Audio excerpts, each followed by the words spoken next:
everyone, and welcome to this week's segment of Rare Book Cafe Coffee Breaks.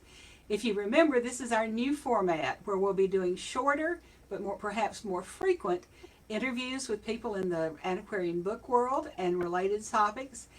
And you need to look for us on either Facebook or YouTube, and please subscribe so that you'll get all the information, you'll get all the notifications about when we have a new segment on. And we hope that you'll plan to join us frequently.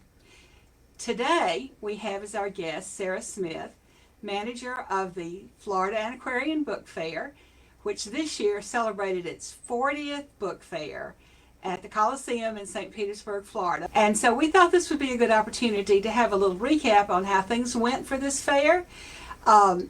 It's almost like starting over, I know, with since we were gone for 2 years during the pandemic, and this has been our second year back. And so I think it's going to be interesting to hear things, how things went, the overall assessment, some of the fun things that happened, how sales were, how attendance was. And Sarah is certainly the expert on all of this. So Sarah, we're so glad to have you with us. She's at her bookstore at the Lighthouse Books in Dade City, Florida. Hi, Lee. Thank you so much for this chance to talk about the book fair. It was a wonderful year. This year's theme was celebrating the 20s, and it was so exciting to see people dressed up and to just kind of get that groove from the 1920s. We were so happy to be in person again. I feel like a book fair is such an important time for dealers to really educate others about what they're doing and why it's important. And it was just wonderful to see so many people excited about books, about the preservation of them, and to see so many people just celebrating the ability to be out and about and with one another, doing what they love, looking at books. I think crowds were really good, it looked to me like, from where I was. What kind of attendance did we have this year, and how does it compare with, say, last year? Well, overall, we sold 2,270 tickets, which is Wow. just above average for us.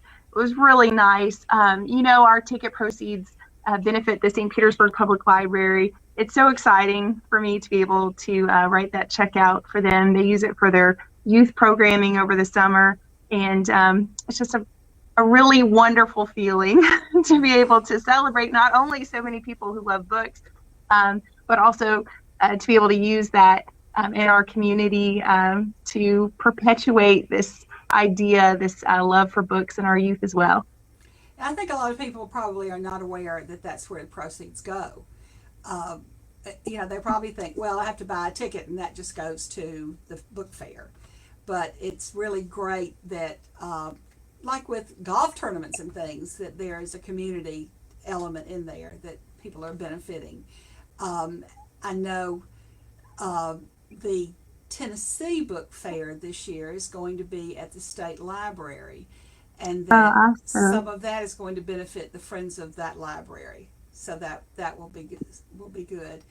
But I know that after the pandemic, it's sometimes a struggle to get things going again, and I know there were a couple of really hard years in there when you were juggling dates around and juggling reservations and trying to keep people interested in coming back. And I know we've had a few less exhibitors than we have in the past, but I certainly hope. One thing that we plan to do with Rare Book Cafe is to talk to exhibitors about why they came and why they think other people should come. And so we're hoping that will be an encouragement for people who perhaps haven't gotten back to the fair or who are new to the fair. And I know we had new people this year. I know that we did. It was so exciting to see people who are new to the trade, Yes. just to be encouraged by their ability to interact with other dealers. So overall, we had 85 booths represented Wow. at the Coliseum, and each one of those, as an exhibitor, represents an independent bookshop. And so it was wonderful to have so many dealers all in one place. And, you know, a major part of that that the visiting public may not be aware of is that it's exciting for rare book traders to be able to be with one another, to encourage one another, to remind themselves, you know, why it is that they're in the trade. And so much of it has to do with the camaraderie between those dealers and the ability to talk with one another and to visit. Certainly the public, I know, gets a part in that as well, as visitors, to be able to talk with someone about why a book is important, what its provenance is, you know, how this book has traveled through history, what its impact on history has been, and what it's been doing since is really exciting. So to be able to talk with the public about that, but also to one another about that, is so important. And I think all of us who have small businesses are struggling with the idea that things are changing as technology improves, and there's some massive benefits to that. It's so much easier now to find a book that you may have been searching for years online, whereas before that might mean traveling hundreds or thousands of miles to try and find the seller who happened to have that book in stock. So it's really, I think, made it easier to put books into the right hands. But if you don't know what book you're searching for, or why that book is important, then it's so important that the dealers are all coming to one spot. So in traveling however many miles to the St. Petersburg Coliseum, you're interacting with hundreds of dealers sometimes that have come from all over the country and have brought things. And so each of them will have an idea of not only what they have in the booth, but what they may have back in their shop at home. And if you are collecting a particular subject area, it's such a blessing to be able to talk to so many people at once about what they have that relates to that subject area. Well, I had a lady come by. She had a list, and it was authors that her children, her grown children, were interested in. She didn't have a clue who most of them were, but one of them happened to be Wendell Berry, and I had a signed collection of his poems just sitting there, and she couldn't decide. She said, "I don't even know who this is," and I said, "If your son likes him, that's what's important." I said, it was a very good writer. This is a nice copy. It's signed. It wasn't all that expensive. And so after, she debated it for a while, and she decided, well, maybe this is what I should buy. If she had been looking online, she would have just dithered around until she talked herself out of buying a book. But being able to show her the book and talk to her about the writer, made a big difference to her. And I think she was happy with the purchase. And it's always fun to have repeat customers who, for example, I have one who lives in Flint, Michigan, but whose parents live in Tampa. And he comes down to the show not quite every year, but nearly every year. And so this year, before he came, he sent me a list of areas that he was interested in. And so I dutifully packed up books in those areas, and which included one large box of back issues of Raw Vision magazine, which thankfully went home with him. So after lugging those all the way down there. Well, hey there. Can you say hi to Miss Queen? How was Coco Melon? No. Guinevere was enjoying a television program with her brother, a musical television program, so that we could have some quiet for them. Evidently, Yes. it has exhausted its attention. Ability to get her attention a lot. Yeah. Hey there. Want to say hi? How are you this morning, Guinevere? Was that a good show? Yeah. Good. I'm glad. Yeah, very I'm much. glad. Do we have any idea how money, with as far as money is concerned, how sales were this year.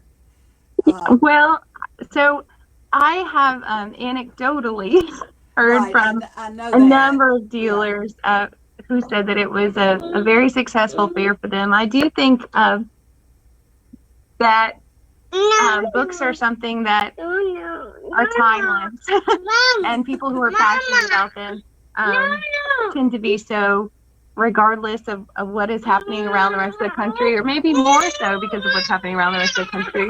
I'm so sorry. Well, I know that my sales for the Ridge books were up about 50% over last year, Oh, that's wonderful. which was very good. And one thing that I had done, and I think a number of dealers also did this, was to try to bring some lower priced books that some folks who had never been to a book fair before and did not know what to expect, and I know we had a lot of those folks, that were new to book fairs, that there would be something that they felt like that they were comfortable buying. A lot of people coming to a book fair for the first time. I remember the first time I went to a book fair, and we already had a lot of books. I mean, this is pre the Ridge books. This is before the Ridge books. But I can remember Bob and I looking at books that Cliff Graubert had and thinking, wow, I don't think we can spend $200, $300 for a book. And I think some people coming to a fair for the first time kind of feel that way. That it's something you've got to build up to. And so my bargain bookcases did very well. And some of those then moved over into the main part of the booth and bought some other things too. And so that was awesome. That was good. That was good. And it was, one advantage of any book fair for a bookseller is being with the other booksellers. But most book fairs offer some kind of event for the booksellers, like y'all do the Saturday night reception that is so nice and so much good food, and that's a lot of fun to do. And a lot of fairs do that. At the Atlanta show, we used to do breakfast on Saturday and Sunday mornings, for the dealers. So that's another important aspect for booksellers, is the opportunity to, because if you're manning your booth, you don't necessarily have a chance, unless there are two of you in the booth, you don't necessarily have a chance to get out and walk around a lot. But having a reception or a breakfast or something like that is a really good opportunity to have a little bit of downtime with other dealers. And that's always fun. We're so thankful that that social is jointly hosted by the Southeast chapter of the Antiquarian Booksellers Association of America and the Florida Antiquarian Booksellers Association. And really, it's the opportunity for the associations also to talk with dealers about, why such organizations are relevant to the rare book trade. And so it's great for them. It's also wonderful for dealers to learn about the fact that these organizations exist, and then to be able to socialize with one another in a laid-back atmosphere with food and drinks. And certainly they do a wonderful job doing that. For sure, it's so important, I think, to see one another in person, to support one another in what we're doing, to be able to just ask a colleague about something that they've brought, why it's important. It's nice. It's very difficult to be an expert in all things. And really, when you talk about the book trade, there are books that are written about everything. So you have fiction and nonfiction. You have people who really specialize in medical books or religious books or radical social ideas. And so it's difficult for a rare book dealer to know about all of those things and to really be an expert in books that are published about all of those subjects. So it's great to be able to talk with another dealer whose specialty might be different from your own, and to discuss, what makes things important. So the rare book trade, of course, is is interested in books that are historically or culturally significant, and to be able to educate one another and the public about why such things are important, what significance these particular texts have had historically or culturally, is just, I think, can't be replicated in any other forum. It would be very difficult to do so. So we're so excited by the work that Rare Book Cafe does in bringing light to such subjects, and of course we're so grateful that people are coming out in person to be with one another and to talk with one another, and ultimately, hopefully everyone is better educated at the end of it, but also has had a lot of fun in the process. We have had a lot of fun. I'm so glad. Good. We have. I think we've all had a lot of fun doing this. I know at the end of the show, after when I went up to turn in my badges and everything, and I stopped to say goodbye to your dad, and he said, "Oh, thank you so much for being down here this weekend." And I said, "Where else would I have been this weekend?" You know, it's with very few years off. I've been coming for 20 years, and you know, don't see any reason not to continue coming as long as I can get in that car and come. And it's just one of my favorite things to do. It really is. And we're so glad to get Rare Book Cafe going. And I know many of you probably saw the first looks with interviews with booksellers before the book fair, and we'll be having interviews with booksellers after the book fair as well, and to keep it in the forefront of everybody's minds leading up to next year. And what is the theme for next year? So I'm glad that you asked. Thank you, Lee. Next year's book fair is March 1st through the 3rd. Right. And the theme is Dr. Seuss, because the book fair will be over the course of his birthday. So Dr. Seuss's birthday is celebrated on the 2nd, and our book fair is the 1st through the 3rd of March. Of course, dealers will be bringing items of all kinds of historical and cultural significance. So there will be Dr. Seuss books, and we will be celebrating him throughout the fair. But there will you can come to expect the same extraordinary variety of books that you'll find at any of our book fairs. Dealers will be bringing specially selected items, and those will be on the floor. And so we are very excited to celebrate Dr. Seuss, but also to see just the magnificent variety that we've come to expect each year. Well, and I think most of us start putting books together for next year right now. Looking at what topics sold this year, and you know, you don't ever know what people are going to be looking for. You just don't. That's just a given.